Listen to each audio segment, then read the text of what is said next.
Hey everybody, it's Jim. Welcome back to my channel. I am back with a new video. This one's going to be focused on Star Trek Adventures and Gamemasters. I'm calling it Star Trek Adventures Gamemaster Insights number 1, figuring I'm probably going to be doing more of these videos in the future. And I don't want to go back and retitle this and do a new video and redo the title card or whatever. So I'm trying to future-proof myself a little bit here. But I thought I'd take a few minutes to talk about some Game Master insights, particularly aimed at people who are thinking about game mastering Star Trek Adventures, running Star Trek Adventures, and what you should be thinking about, what you should be getting into, some of the whys, what's the role like, expectations, that kind of stuff. So I don't really have an outline here, as you can see. I just have some really rough framework here. So I thought I'd just get some stuff off the top of my head and just give you some ideas to think about, and then hopefully you'll feel confident and empowered to go forth and try running some Star Trek Adventures for your group, or maybe at a convention or a demo or something, and get into the game, have fun with it. So yeah, let's go ahead and get started. So why do you want this? This harkens back to my video about writing and the why. Right? Why is always important. A little self introspection. Why do you want to run the game? Do you have a group of players who are like, we want to try out Star Trek Adventures, and we need somebody to run it? Are you currently wrapping up a game with your group and you want to try out Star Trek Adventures? You want to tell stories and you want to be kind of in control of it to some extent, and you want to take the lead. Like, there's all kinds of reasons why somebody would want to run a tabletop role-playing game, and in particular Star Trek Adventures. So think about what your why is. Why would you want to be a game master? There is a certain amount of work and responsibility in being a game master, not just for Star Trek Adventures, but just in general. And why would you want to do that as opposed to being a player who has a different set of responsibilities coming into a game? And I'll talk about those in a separate video, I'm sure. But yeah. So why are you game mastering? Why do you want to game master? What's in you that wants to sit down and get a group together and play a game, run a game and play a game? There's no right answer. There's just your answer, right? For me personally, I'm just over life I've developed leadership skills. I'm kind of a leader, and just in my groups of players, I've tended to be the one who would be willing to facilitate the game and facilitate the storytelling, as opposed to being just an active, not to say just an active participant, but just to be a player and not having as much responsibility, or at least different kinds of responsibility, right? So yeah, think about your why, and but that'll probably tie into what we're going to talk about here and now, about like characteristics of a game master. Like what makes a good Star Trek Adventures game master? With the definition of good being whatever you want it to be, because again, that's going to be different, person to person. I'm certainly no authority on what makes a good game master. I just have my experience and the experiences I've observed from other game masters in my life. So I am not going to sit here and tell you this is what you have to do to be a good game master. I can give you some best practices, to use the corporate speak, and I can give you some ideas, but ultimately, a good game master is a good game master, right? They are there, right? Anyway, so let's talk about some characteristics of a good Star Trek event, specifically Star Trek Adventures game master. You're familiar with the rule set. That's the big one. Whether you're playing first edition, second edition, or Captain's Log, or maybe you're using a different system to play Star Trek. You as a game master or narrator, or like whatever, dungeon master, like whatever your title is that you've picked, you need to be familiar enough with the rule set that you're playing in, so that you can effectively facilitate the story at the table, virtual or table, live space tabletop, with your group of players, so that when a rules question comes up in the game during a game session, you can either adjudicate it on the spot, and with rules as written or rules as intended, or the spirit of the rules, or you're familiar enough with the rule set that you can, fake it till you make it, and just come up with something on the spot that works to keep the thing moving, to keep the game moving, and then you can look back later and review the rules later and say, to your group, oh hey, that extended task rule, I missed one thing, and next time we'll get it right, but or we'll do it according to the rules, but just for the purposes of the session, we missed that one thing. You can do that. But game masters are, game masters, narrators, dungeon masters, etc., are generally looked to as being the ones who are most familiar with the rule set, and that is a certain onus that is put on game masters, because that's just one of the characteristics, and generally one of the expectations of players is that this game master is inviting me to this game. They must know the rules if they're going to run it, if they're willing to run a game session. Therefore, some players don't don't spend a lot of time studying the rules. They're looking to be taught, and that's one of the next key characteristics of a game master, is that you need to be a teacher to some extent. So let me pull up my notes here. Let me just write this down so I can remember characteristics, what I've covered already. So characteristics, you need to be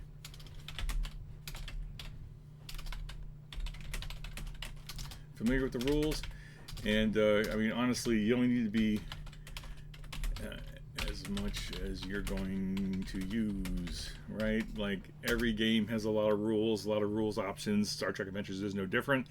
As noted in the second edition core book, you could play Star Trek Adventures perfectly effectively with just the basic core concept, and skip momentum, skip threat, skip determination. Don't use talents, don't use focuses, just use the basic 2d20 core mechanic against your difficulty number, and you could just go and have fun with that. But there are tons of other rules that you can use, and you can fold into the game based on how much crunch and rules that your group is comfortable with using, and you are comfortable with using.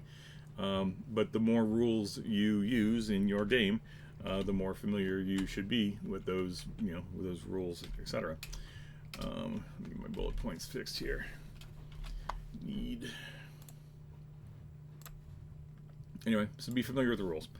Next, and this is really kind of tied into that, you need to be some level of comfort teaching people things, right? You need to have a certain amount of patience. You need to have a certain amount of active listening skills.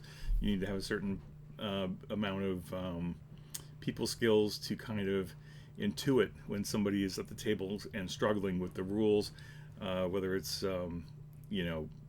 the math of adding things up and finding their target number, or it's how to figure out difficulty, rolling the dice, using their options, etc. You need to be able to take your familiarity with the rules and impart them to other people so that they can effectively play the game, right? And effectively get through the scenes and get through the moment, whatever that's happening. That is an important component of being a game master, right? You need to be able to not just understand the rules, but you need to be able to teach them to a certain point. And I'm not saying you don't need PowerPoint presentations and to go through a whole lecture about the rules. You just need to be able to be there and available, so that if a rule question comes up during the game, you can confidently address it. And ideally, as you're addressing it, you're also teaching it, right? There's a whole system of artistry to explaining the rules, but teaching at the same time. It could be a tricky balance, but that's something you can do. So you need to be familiar with the rules. You need to be a teacher of rules.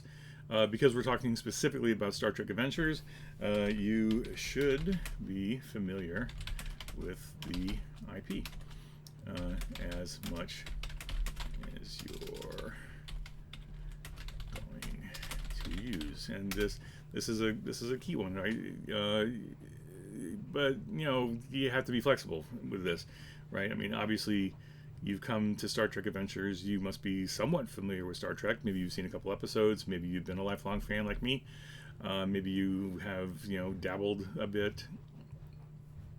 Whatever the case, in 95% of my experiences as either a game master or a player of Star Trek RPGs over the many decades, even predating Star Trek Adventures, the game master has almost always been the one person, or maybe the one or two people in the group, who was most familiar with Star Trek, like the entirety of Star Trek, or the myriad mundane minutia of the franchise. We have all the technical manuals, we've got all the supplements, we've got just a huge amount of Star Trek lore in our heads collectively. Generally, it's been the game master. That doesn't always have to be true. I think it's easier when the game master knows the IP as well as the rules, because they're the go-to for any questions that come up. Like, oh, okay, my character has a tricorder. What's a tricorder? What can I do with the tricorder? Or my character has a Ferengi tricorder. How's a Ferengi tricorder different from a Klingon tricorder? Different from a Federation tricorder? Game master who's familiar with Star Trek might be able to either come up with an answer that is based in canon, or can be enough of a clever game master to just make something on the spot that sounds plausible. And that's a big piece of Star Trek, right? Technobabble, Treknobabble, making it sound plausible, and believable. Sure, that sounds about right. Let's make it work. Call it good.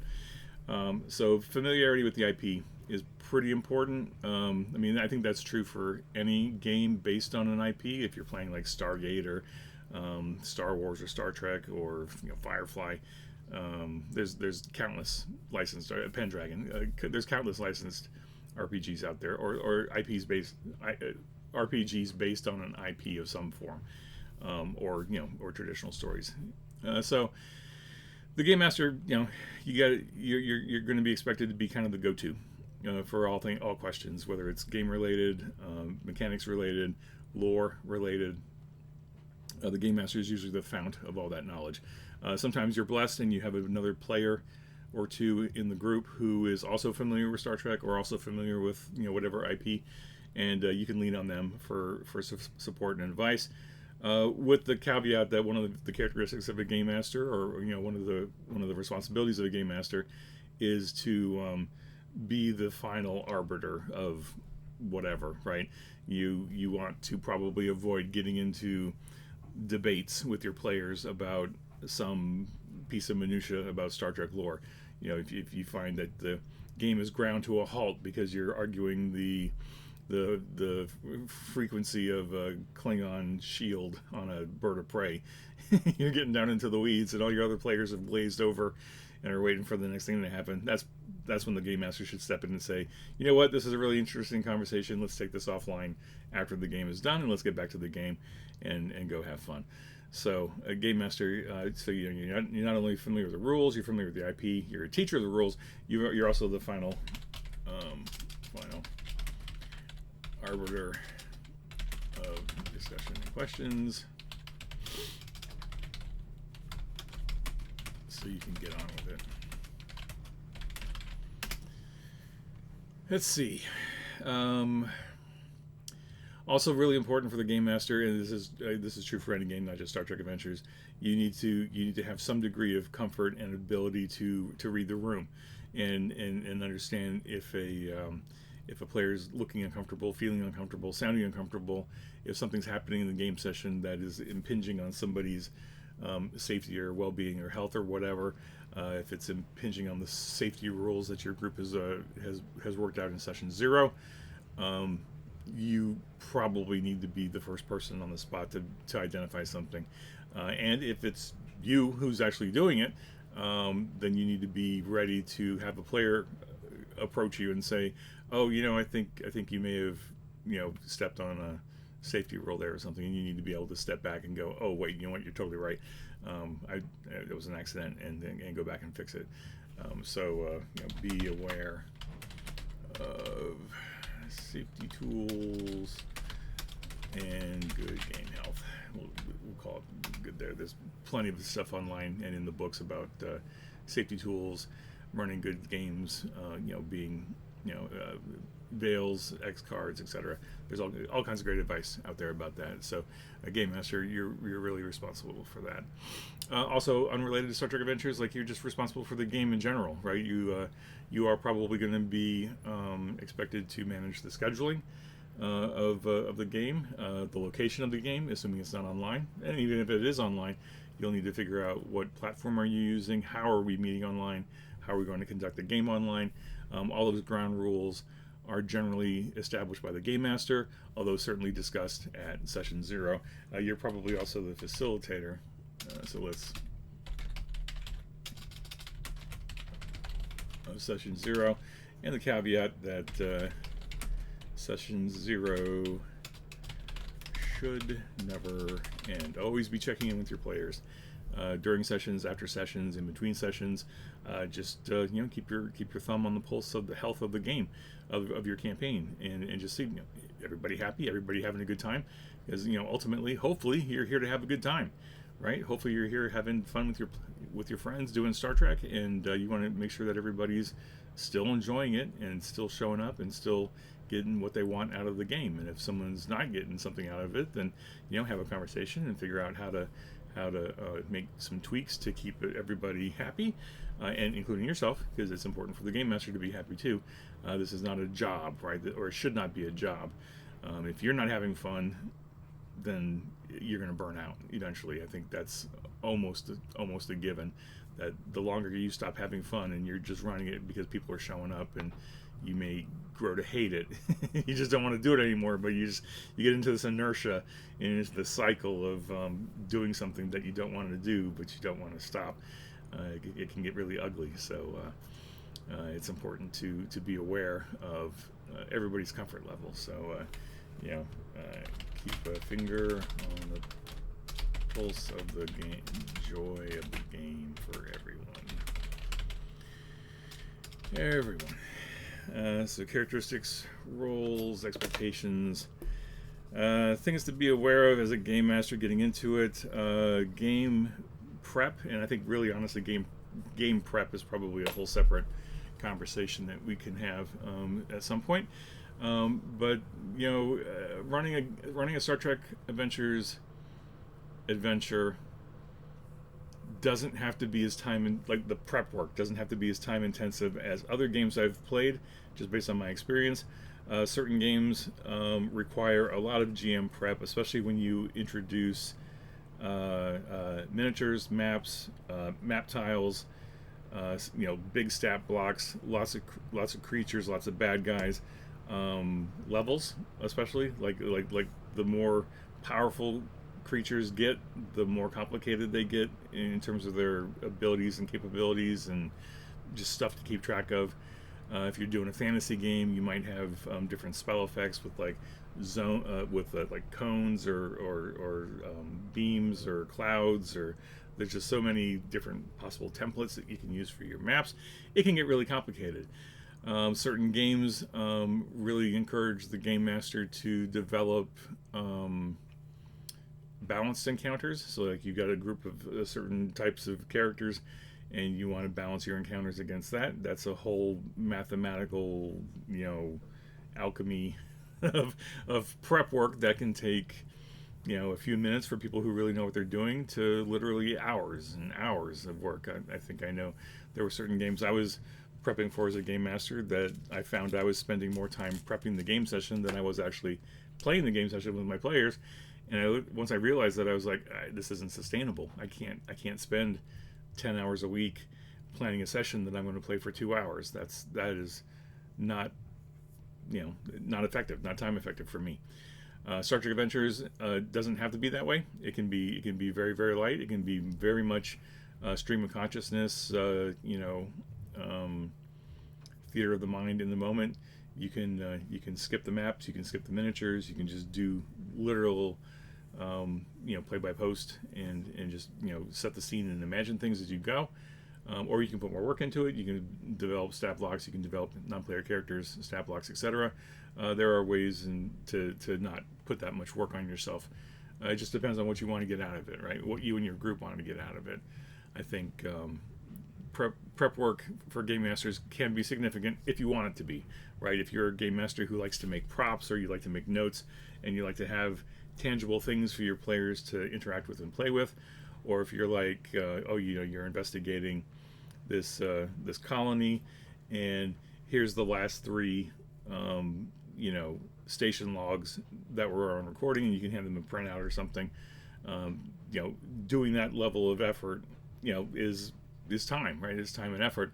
but there's a lot of joy potential in that if that's something that you enjoy doing. Or you can just tell them in the moment, okay, you read the last 3 station logs, and here's the vibe you got from it. Or you can just literally hand it to them. It's really up to you what you want to get out of it, or how what you want to put into it in order to get out of it. Something like that. Anyway, so characteristics, responsibilities. Let's see anything else. Make props if you want. Keep your finger on the pulse and the joy. Prep work. Usually, you get out of it.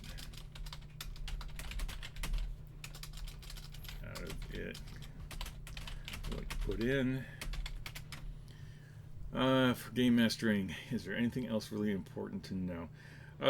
For game, specifically for Star Trek Adventures, because it is based on a TV show, and TV shows have very specific flows of how things go. It would be worth it for you to review the game master sections in the core book, and even check out the Game Master guide if you haven't already. There's lots of good advice in there that's equally relevant to first edition and second edition and Captain's Log. Like, good game mastering is good game mastering, no matter the system you're using. It would probably be worth it for you as a game master to have some sense of the narrative flow that's kind of expected for Star Trek Adventures, and that's true for storytelling and screenplays.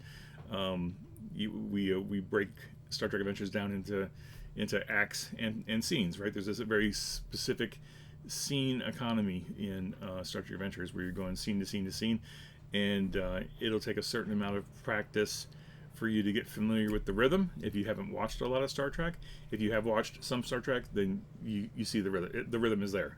it's 5 acts, it's 3 acts, it's 4 acts, it's like however many acts it's needed. Especially watch some Lower Decks, because Lower Decks is really amazing in how the writers managed to pack in so much story in about 22 minutes, like 22, 23 minutes. Those episodes are not that long. And the fact that they were able to meaningfully put in a lot of story into a very short amount of time is really remarkable, and I think it's a good thing to look at, just to study up. Also true for Next Gen, DS9, Voyager. All the Star Trek series have scenes and beats and acts and stuff. And I think as you get into it, and as your players get into it, you'll start feeling the rhythm of a scene and of an act, to where as people are role playing, right, and trust me, this will happen naturally. It'll just take a little time for everybody to get familiar with the characters and with the rule set and with the flow of the game session. But you'll get to a point where, as the game master, you're narrating as the non-player characters, your players are doing their thing as their characters, and somebody will say some key phrase or a bon mot or something, and be like, oh, that feels like the right place to cut this scene. Cut the scene, move on to the next scene. You'll start feeling that flow. It'll happen naturally. I guarantee it. You may not believe me right now if you've never run Star Trek Adventures, but I've seen it happen even at convention adventures when nobody at the table knows each other, and it's like the first time this group is getting together. If they have that passing familiarity with Star Trek, and they got a feel for how how a scene and act flows, and you get the different dialogue beats and the character beats and the story beats, it just happens naturally. And clearly this is stuff that's all kind of subconsciously gotten into our heads over decades of watching movies and television. Is like that structure, that core basic structure, gets into our heads, and Star Trek Adventures absolutely 100% takes advantage of that by using the scene economy as a key piece of the game system. So trust that subconscious flow, and as you get into it, you'll enjoy it. But as a game master, you're kind of leading that. You're leading that effort. You're running the game. You're running the non-player characters, right? So you can be a really great prompt for player characters, just to kind of help them along to feel those scene beats. And if a player is kind of belaboring the point and kind of circling back to things that they've already talked about, then have that NPC come in and say, boop, done, we've talked about it, we're moving on to the next scene, we got it. And reiterate, rephrase, reframe what's already known, and then move on to the next thing, and help teach, right, we were talking about teaching, help teach the players, this is how you get into that kind of that flow state. And even, you know, an RPG session is different than a TV show where you can actually go back and, you know, fix things. Whereas in a TV show, they've already done that. They've all done all the editing before they even air the show, right? In a game, in an RPG situation, you can't do that as easily. But there's been plenty of situations where I've been in where we get down into the weeds of a scene, and then we all stop and go back and go, oh, you know, this might have been more effective if we had done this thing, or hey, we forgot this important piece of information. Let's go back 5 minutes and fix that, and then go forward again, and you know, the way it should have been, or with the correct information that we forgot about, or whatever. So, as a game master, you should be familiar with scene structure and story beats. This is no means required. It's just a nice to have, and help players get that flow into their role playing. All right. I think, where are we? Oh gosh, I've been going on for almost half an hour. I thought this would be shorter. So this is, I think this is a really good place to stop. I think this is a good solid list of just things to think about as a game master, specifically a Star Trek Adventures game master, and to be able to think about as you get ready to run your sessions, run your games. Yeah, I think I'll stop here. So look, again, none of this is going to be necessarily unique to Star Trek Adventures, except for a little bit. This is all probably just universally good advice for game mastering in general. Would love to hear your thoughts. What do you think what do you think is essential for a Star Trek Adventures game master? What characteristics, what expectations are there of the role that you should keep in mind if someone comes to you and says, "Hey, I think I want to try game mastering Star Trek. What should I know? What do I need to study for? What do I need to prepare for? What are your ideas? What are your thoughts? Share them in the comments below. Like and subscribe as always. Any questions, don't hesitate to hit me up. I hope this was useful. I hope you have fun. Be safe, be well, and I'll talk to you all again real soon. Cheers.